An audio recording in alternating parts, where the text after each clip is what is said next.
Sebab itu adalah sesuatu yang dapat menyampaikan kepada sesuatu yang lain. Jadi penyampaian, sebab itu hanya sebuah penyampaian. Kalau hukum syar'i, tanda atau musababnya, ya.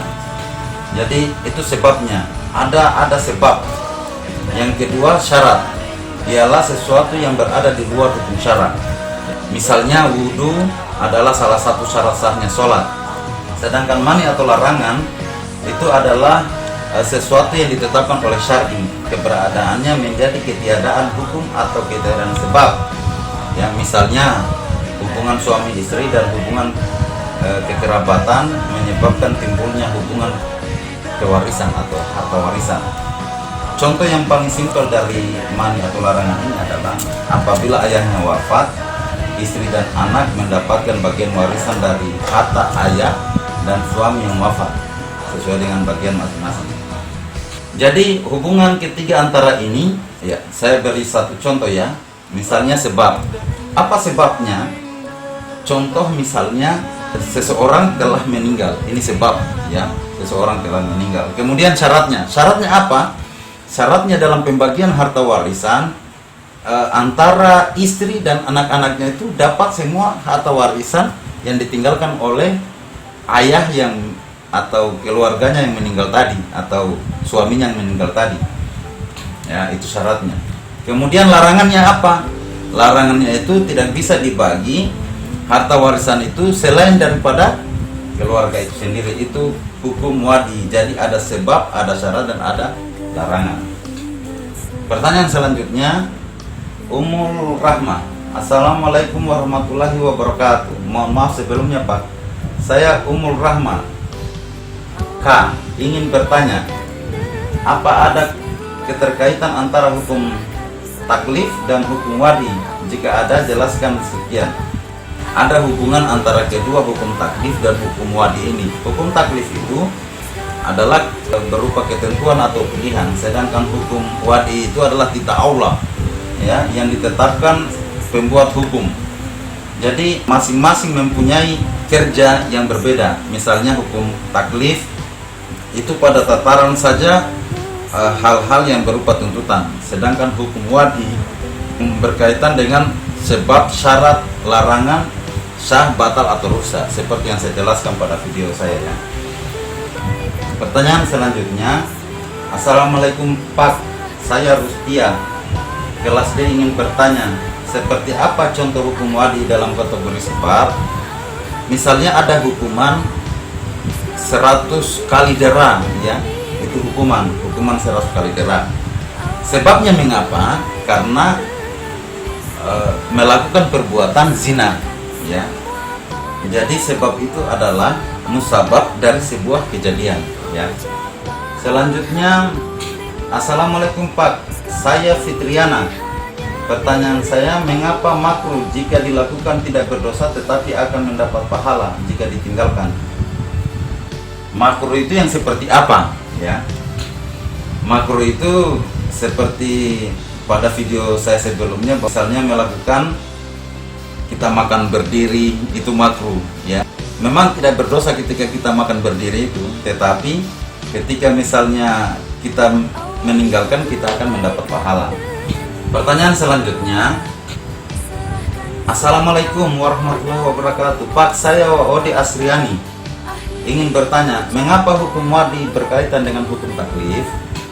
Ya, jadi mengapa? Karena memang hukum wadi itu dan hukum taklif itu, kalau hukum taklif itu adalah tuntutan atau sebuah pilihan, sedangkan hukum wadi itu adalah ketetapan, ya.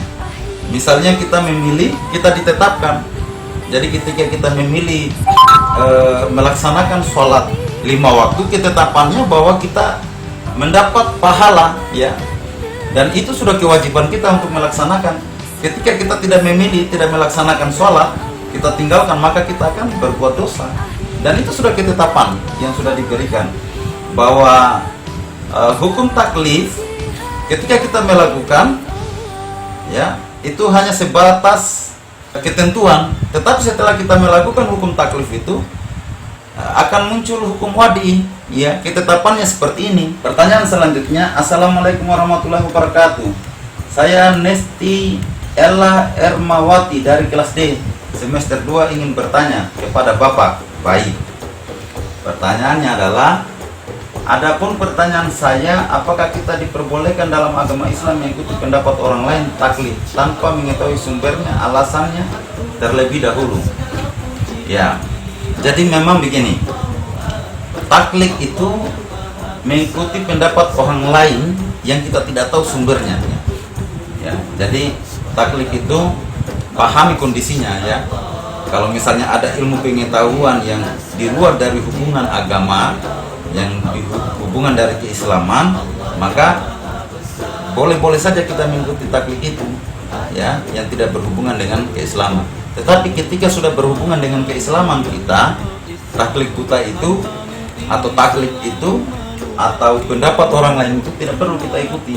Yang kita ikuti adalah Al-Quran dan Al-Hadis atau ijtihad para ulama. Jadi ketiga sumber ini ketika misalnya kita mengikuti, insya Allah kita tidak akan tersesat ya. Pertanyaan selanjutnya, Assalamualaikum warahmatullahi wabarakatuh Pak.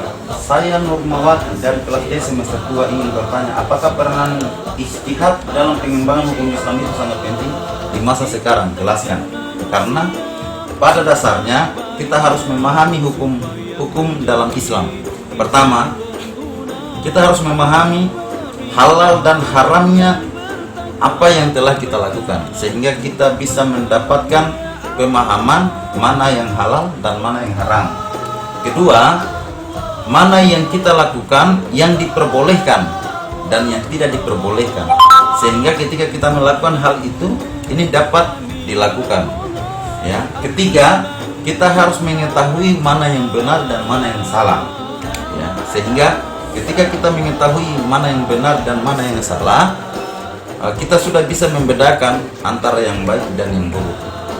Jadi semua hal itu dalam pengembangan hukum Islam ketika kita memahaminya di era zaman sekarang ini, kita sudah mengembangkan kemampuan kita dalam keislaman kita ya, saya kira itu.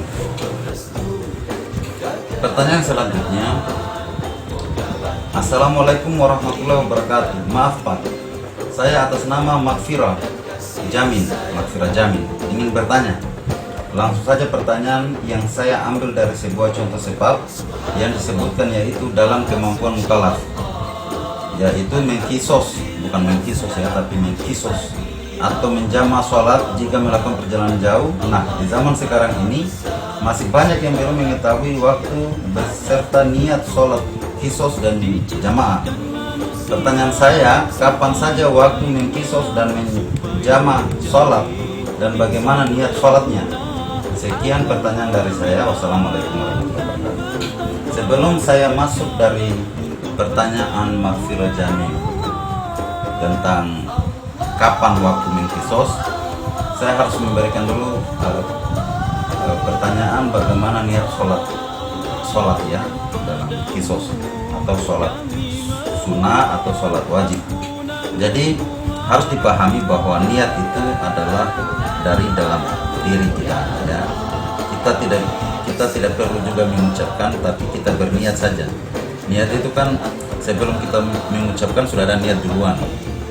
Jadi niat menurut kami dari Muhammadiyah, niat itu biar tidak perlu kami ucapkan, itu sudah ada dari niat dari dalam diri kita ya, seperti itu.